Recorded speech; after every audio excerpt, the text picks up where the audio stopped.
welcome back to toya.dtv. Y'all, I'm back. Okay, I gotta say thank you to all of my new subscribers, all of my old subscribers, all of y'all that are in constant communication with me, waiting for my next video, reaching out to me, liking my posts, following my pages, subscribe to my channel. I am grateful for everything, the comments, the likes, all of the above. It helps me out. And again, I am still trying to jumpstart my YouTube channel, so I appreciate it all. Y'all are lit in the Facebook group. I get a good laugh every time I look in the group. Every time. And yeah. All right, so let's start here. I've been celebrating my wedding anniversary all week long. I'm gonna go ahead and drop my handles down because I had a couple of people reach out to me, say, hey, where's the Potomac video? I did put out a message that it was gonna be late, so please follow me on my handle so you can stay connected. I don't ever leave y'all hanging. I do give y'all a heads up when I'm either taking a self-care week, if I'm on vacation, which is usually between 2 and 3 times a year, or if I'm celebrating something and something's going to not flow at its usual time frame. I do keep up communication. So y'all follow me at my handles and stay connected. So I gotta say thank you to all of my new subscribers, all of my old subscribers, all of y'all that are in constant communication with me, waiting for my next video, reaching out to me, liking my posts, following my pages, subscribe to my channel. I am grateful for everything, the comments, the likes, all of the above. It helps me out. And again, I am still trying to jumpstart my YouTube channel, so I appreciate it all. Y'all are lit in the Facebook group. I get a good laugh every time I look in the group. Every time. Let's get started with Real Housewives of Potomac, Season 5, Episode 4, Celebrations and Strange Explanations.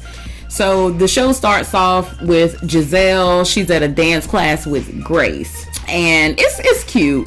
Grace always gives the stank face, like she gives that face like her mom always doing too much, or somebody's always doing too much around her.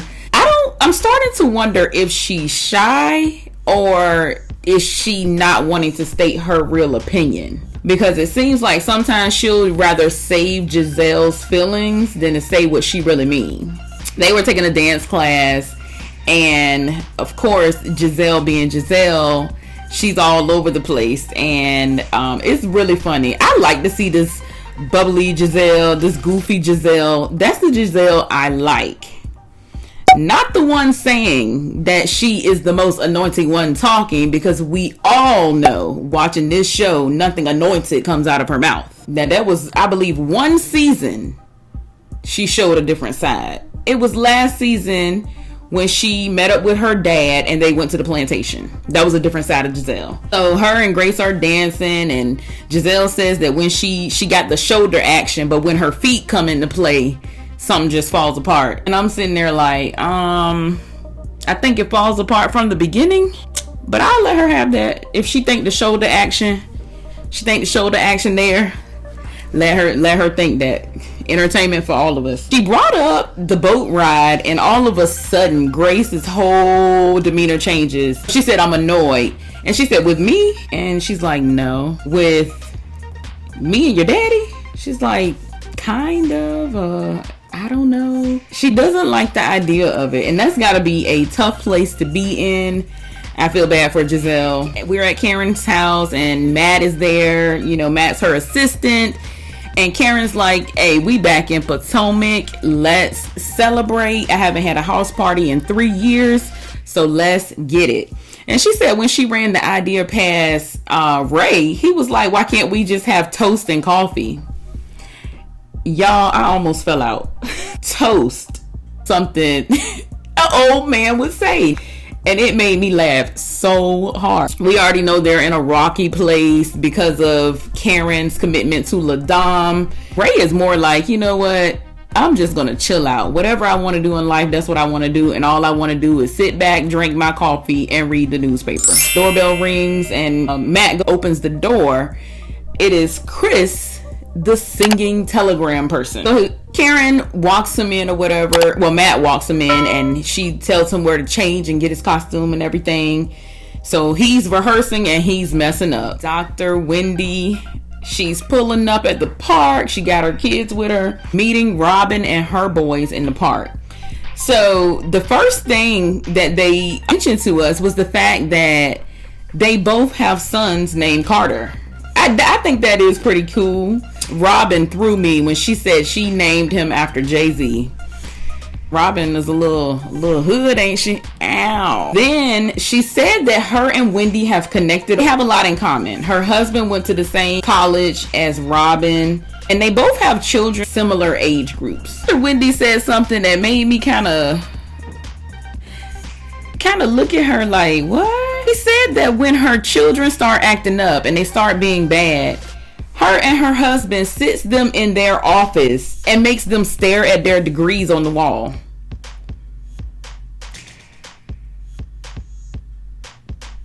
Do they really think the kids are staring at the degrees the whole time they're in there, like psychologically break them? Or if you know, leave it down in the comments, because I don't know.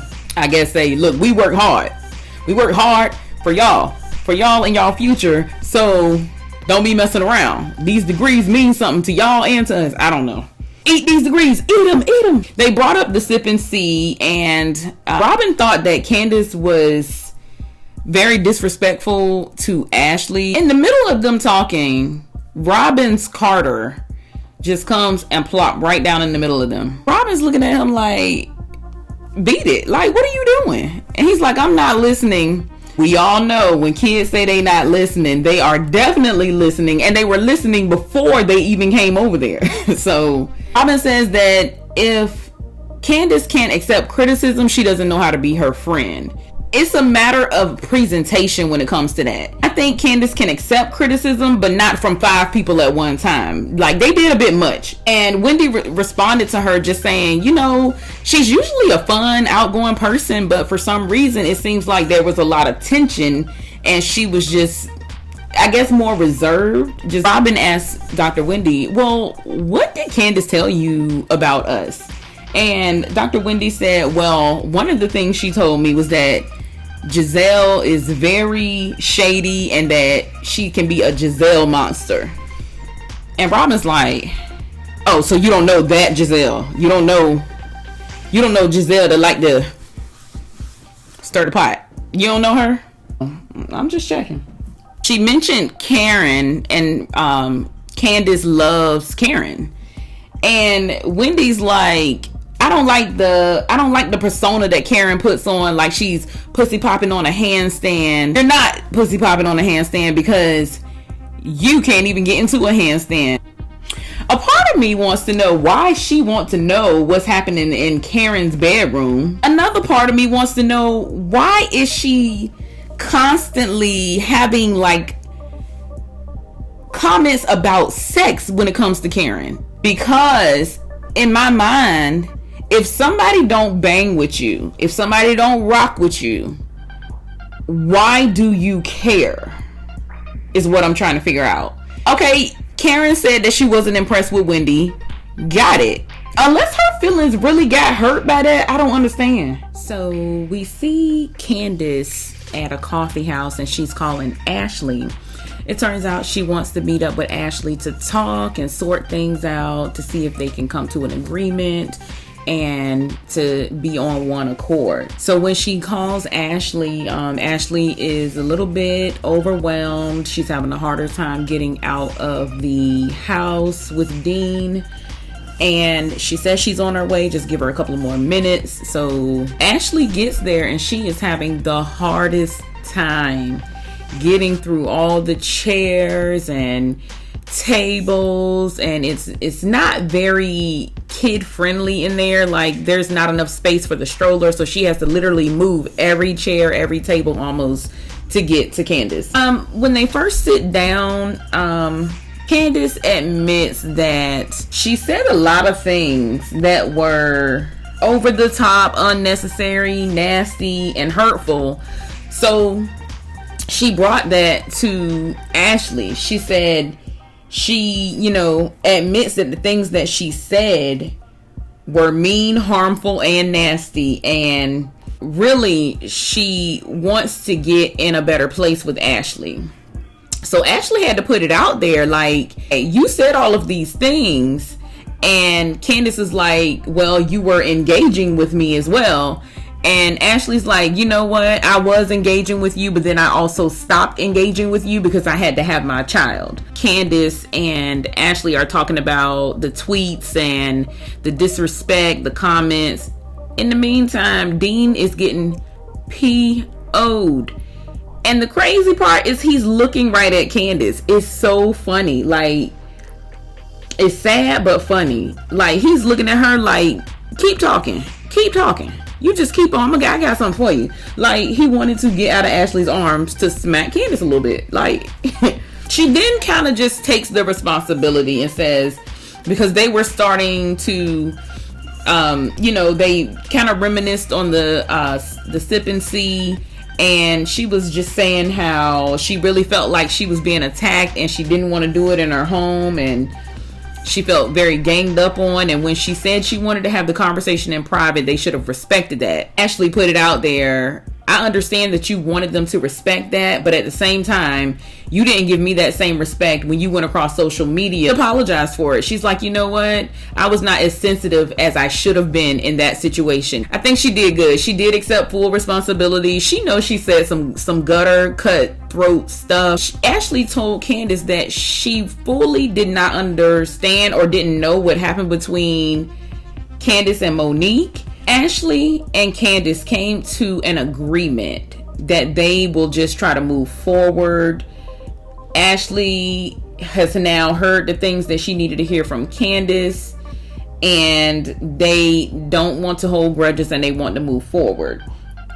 And moving forward, Candace is trying not to hold grudges against people, and she's feeling a way about Monique at this point because Ashley doesn't know what's going on between them. So she's like, well, Monique feels like she brought Sharice to her party just to get under her skin, get under Monique's skin, when Candace said she didn't know it was that deep for them. Now, Ashley says that Monique says she told Candace. Ashley says that Monique told Candace what the issue was. Candace says they talked almost every day up until Ashley's dinner, and Sharice's name never came up. So while they're at the coffee house still, as soon as they get done talking about Monique and Sharice and all that, Karen's invite comes through Candace's phone. The whole time this invite is going on, Karen's doing this.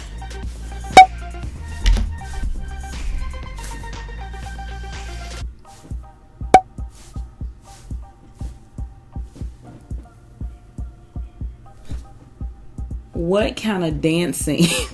I'm embarrassed. But anyway, what is that? Like, I don't understand. She better off just crunking. Crumping. Crunking.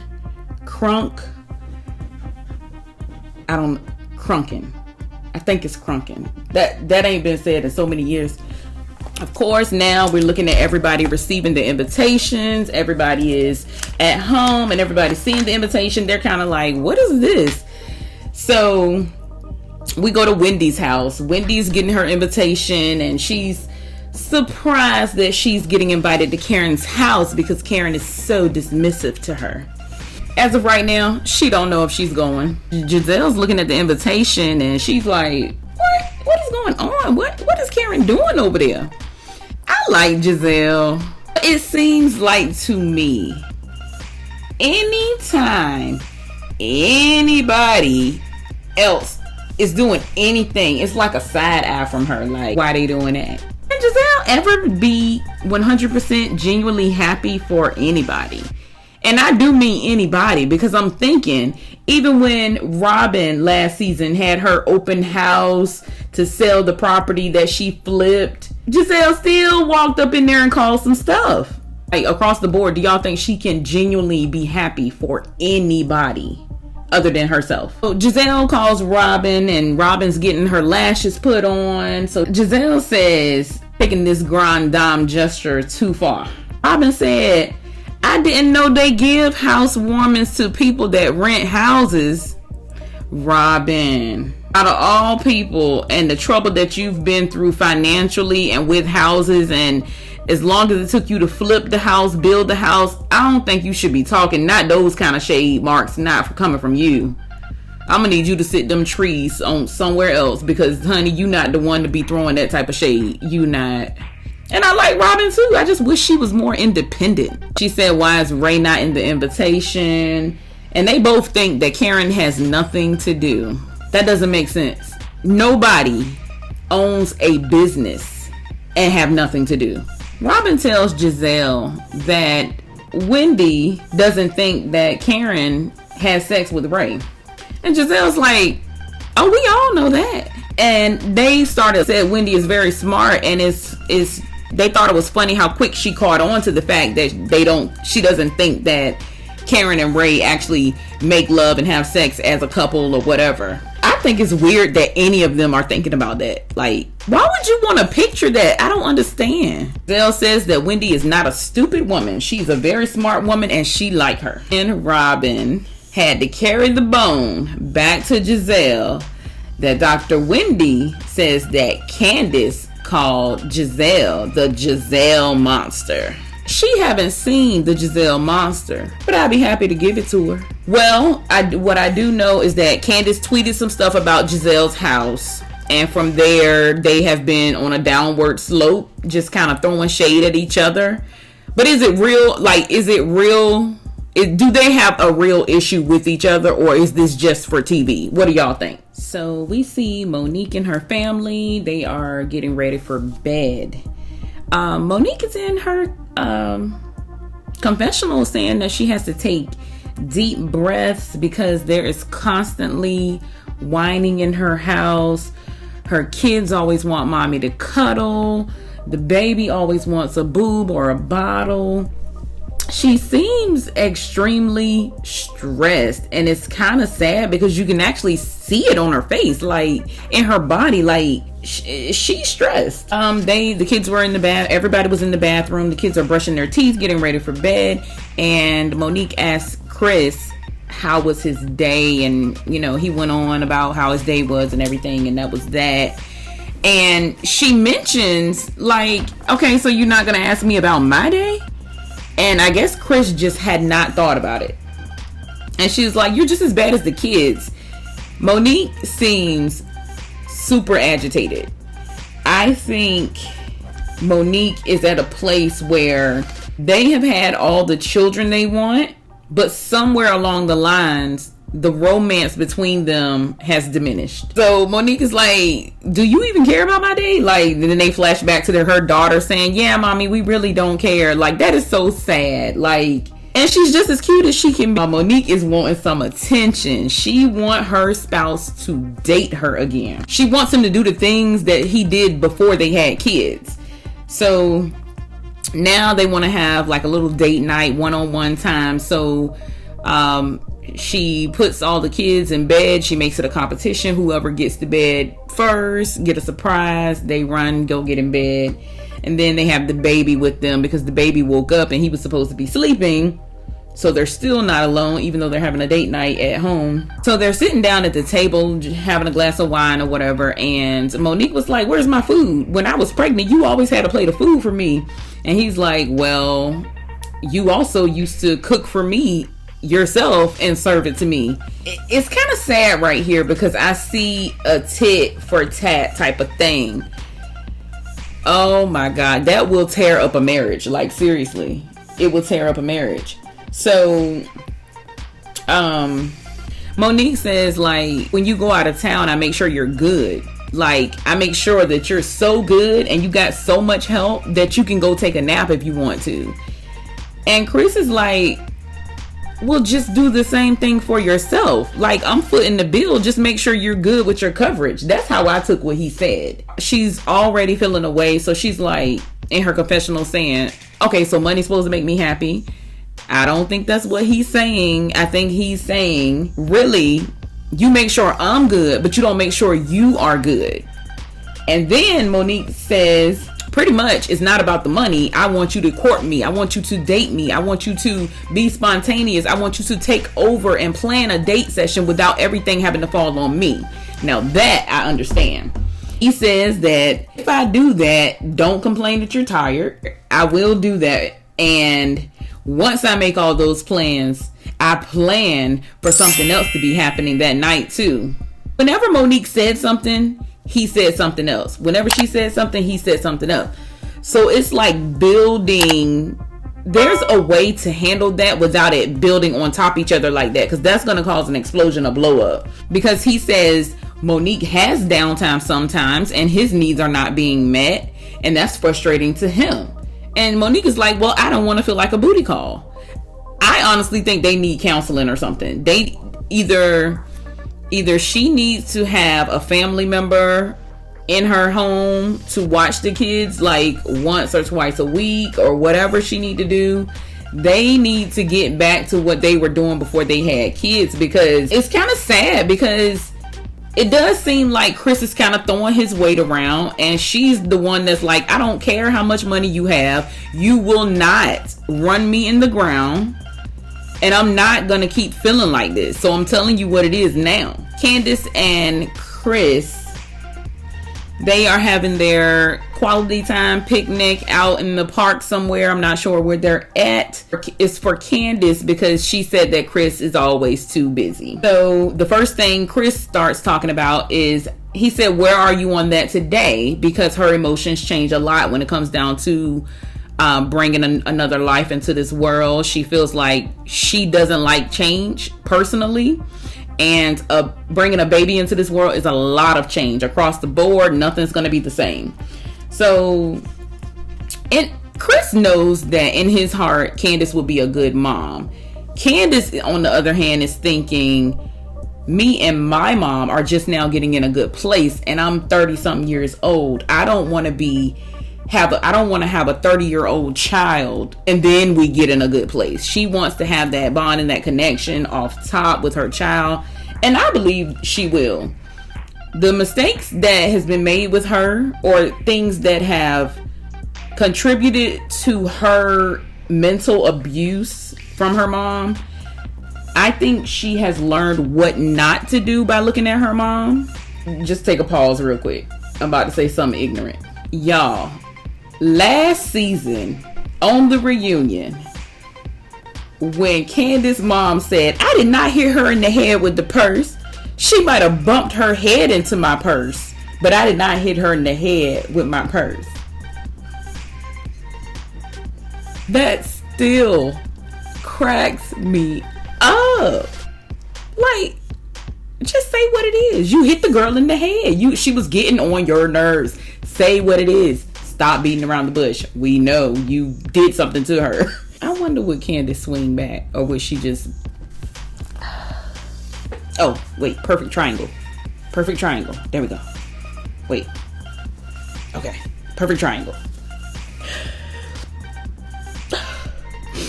Okay. I'm done being ignorant now. So, y'all, I think something seriously went down between Candace and her mom, like for real, in real life, that Candace is not telling people about. And that is extremely sad. That's extremely heartbreaking. And I feel like that is why she's so terrified to have children. I think there was a situation. This is only my opinion. I believe there was a situation that Candace's mom did not protect Candace from. and I believe something happened to Candace. I know you're going to be a good mom. I see you with my kids all the time. Candace is like, there is a difference between kids that I can give back and kids that are solely and always mine. She's terrified, but he knows that she's going to be a great mom. They started talking about how was the meetup with her and Ashley. So she tells Chris that her and Ashley are at a starting over place. And he said, I think you handled it the right way. You did it one-on-one.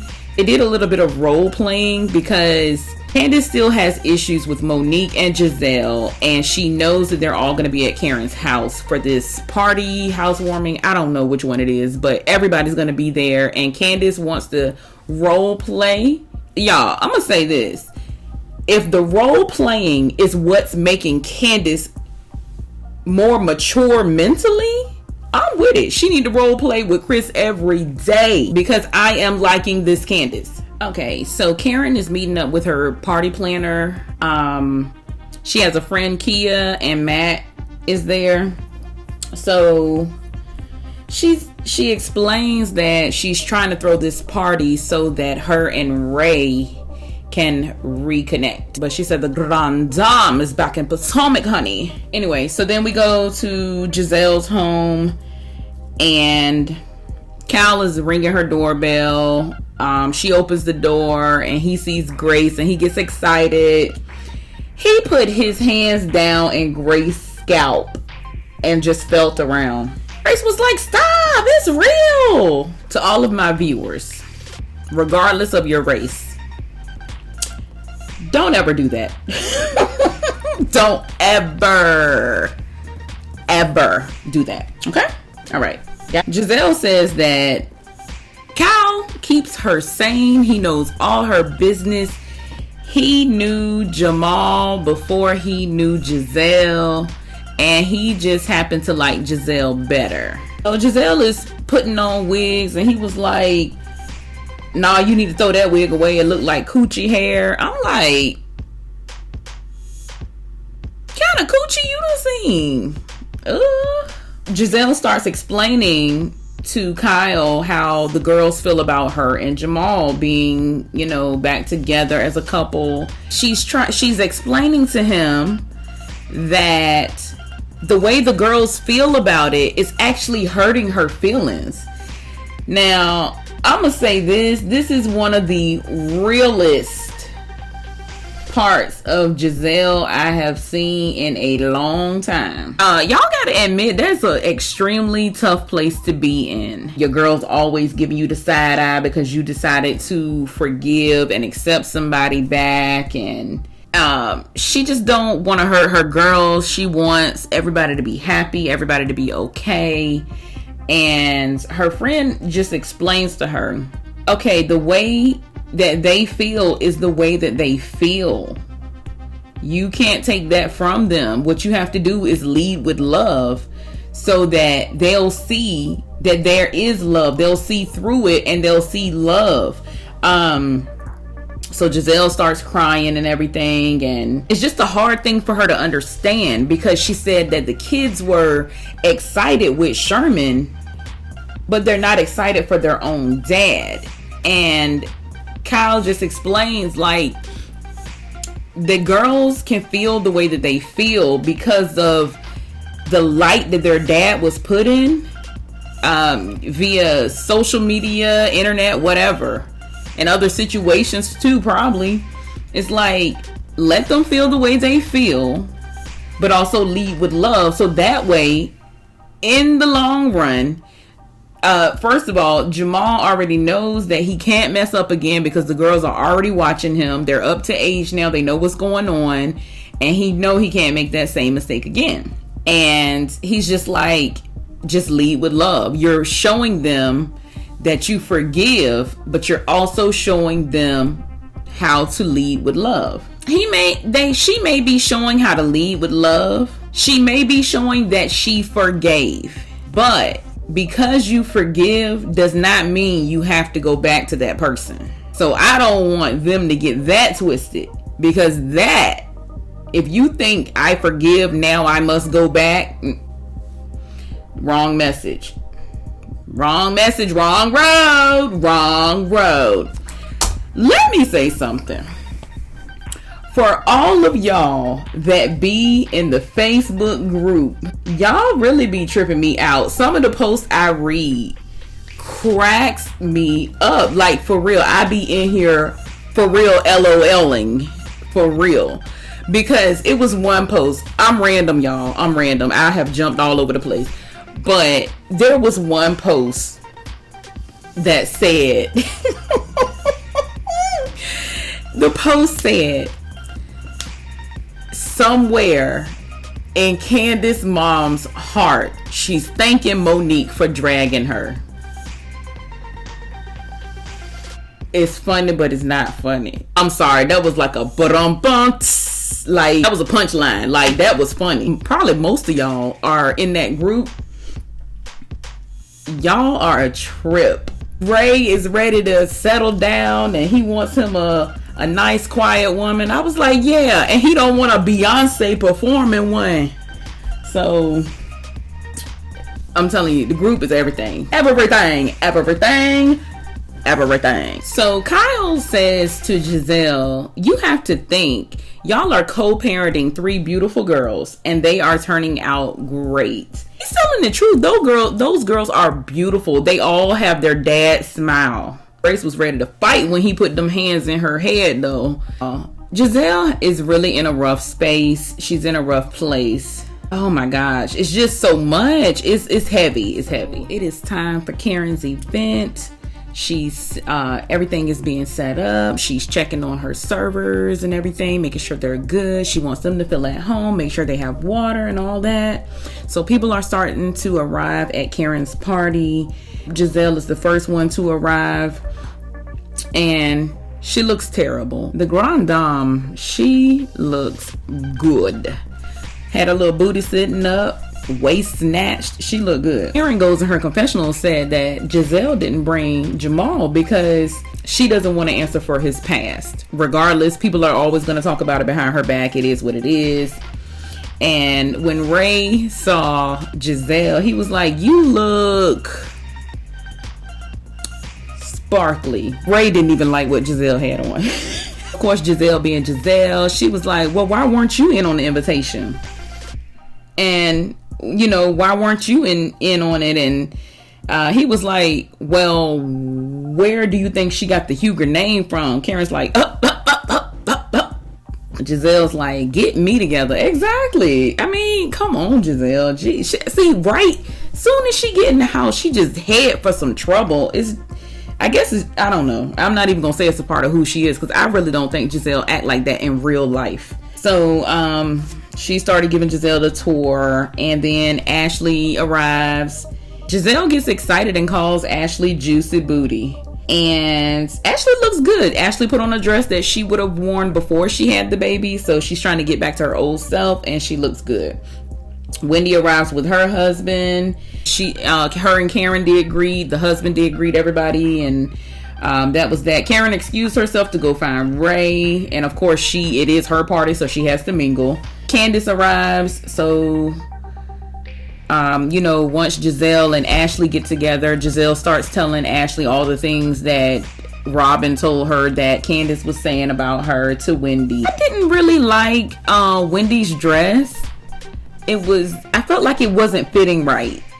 The one strap, I don't know, it threw it off. Like I think it was too low or something. I don't know. It just didn't look right to me. But then, of course, they get to talking about how Ashley and Candace have met up, and that she's at a place where she's accepted it, and they're at the place where they're moving forward now. So Ashley was having a beer, and Dr. Wendy asked about that. She's like, so how are you doing this? And she was like, well, I have test strips that I test my milk before I breastfeed. And Giselle was in shock, and I was like, what? For real? You can drink while breastfeeding? And just like wait till it's out of your system? Chris and Monique arrives. They find the group outside, and everybody, she greets Karen, and then Monique says, oh, we're hugging, and her and Candace hug. Robin arrives with 3 boxes of pizza. Now, if you're gonna be this tacky, the least you can do is wait till you get to the party to start eating the pizza. Okay, so she made a joke. She wanted to throw it back 2 years when her Giselle and Ashley was staking out Karen's house because they kept saying she didn't live there and all of that. Like, that is some childish stuff to take time out of your day to go sculpt out somebody's house to say whether they live there or not. Like, that's so dumb. Candace asked Giselle to chat with her, and she said, okay, we can do it now. So Giselle said, Candace says that she didn't intend to be messy with the things on social media and nothing malicious that she was doing, so she wants to apologize for that. And Giselle is like, you're not gonna just slide through this conversation. You did mean to do it. You meant it to be nasty and ugly. And you also was talking about me to Wendy, the Giselle monster. She was like, you are rude, wrong, and immature. And Candace kept coming back saying, nothing I said to you is nothing that I wouldn't say to your face. I didn't have any malintent. You don't believe that I had malintent.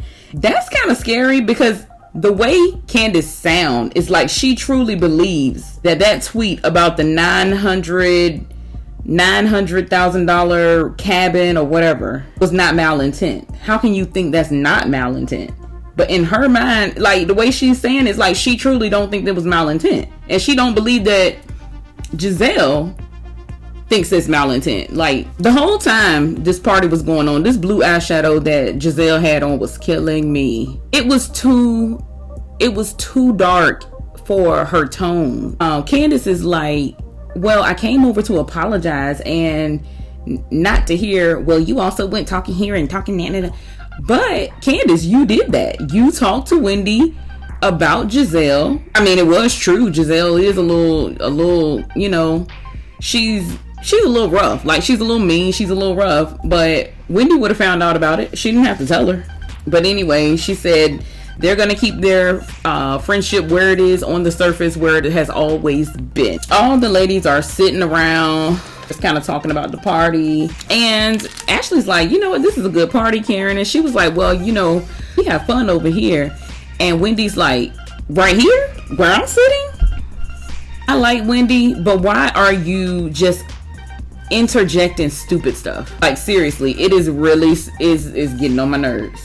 Karen just looked, didn't say nothing else. She was like, well, Wendy said that Karen is very dismissive. I don't blame Karen for being dismissive. If you just keep doing stupid stuff, or keep saying stupid stuff, or just keep interjecting negative things my direction, she's ignoring you because you want the attention at this point. Like, they asked about Dean, and Ashley says that there's a lady in their building watching Dean. She watched him the other night while her and Michael went out or whatever. And Wendy said, is she old? And she was like, no, she's actually young. And Wendy was like, oh no, my people have to be old and decrepit to help me anywhere in my house. And Monique's like, why? She was like, and Karen was like, you don't let no young woman cook up in your kitchen. And Monique was like, but I got all of this. And then Monique said, I ain't never scared. Wendy said, yeah, until it happened. Monique said, if it happens, then that tells me something about my marriage. Of course it would. It will tell you a whole lot. But Karen was just kind of talking, and she admitted that, you know, once the kids and everything were out of the house, she really didn't put Ray as a priority. She just kind of went into her business. So she's trying to make it up to him at this point. And then the men are Monique's Chris and Wendy's husband Eddie. They were just kind of at a table just having man talk. And Chris says he just wants to coach his little football team, get some here and now, and ride off into the sunset until he go to heaven. That's how he want the rest of his life to go. And Calvin, the MC from Candace's wedding, is then trying to get everybody to come into the main terrace area.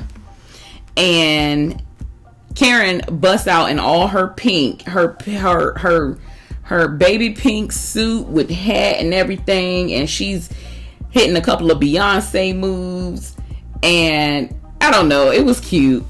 It was cute. I just feel like if you're gonna do Beyonce, you know, Beyonce, you're gonna have to study hard. You're gonna have to study hard. She should have took some classes, some lessons, something. And Giselle's like, why wouldn't Ray come out with her? Why wouldn't he walk out with her? Giselle, by now you should know Ray is not into the fashion, glitz and glamour like Karen. He's just the husband. Like, he don't want all of the stuff that Karen enjoys and loves. Like, he's just happy that his woman is happy. Like, I hope. So, you know, after too long, he said, okay, it's time for me to go to bed. He goes on upstairs somewhere. And that is how the episode ended, y'all. But y'all, here is the review. I apologize for the delay. I did give you all a heads up though. So again, follow my handles and I will see y'all on the next one.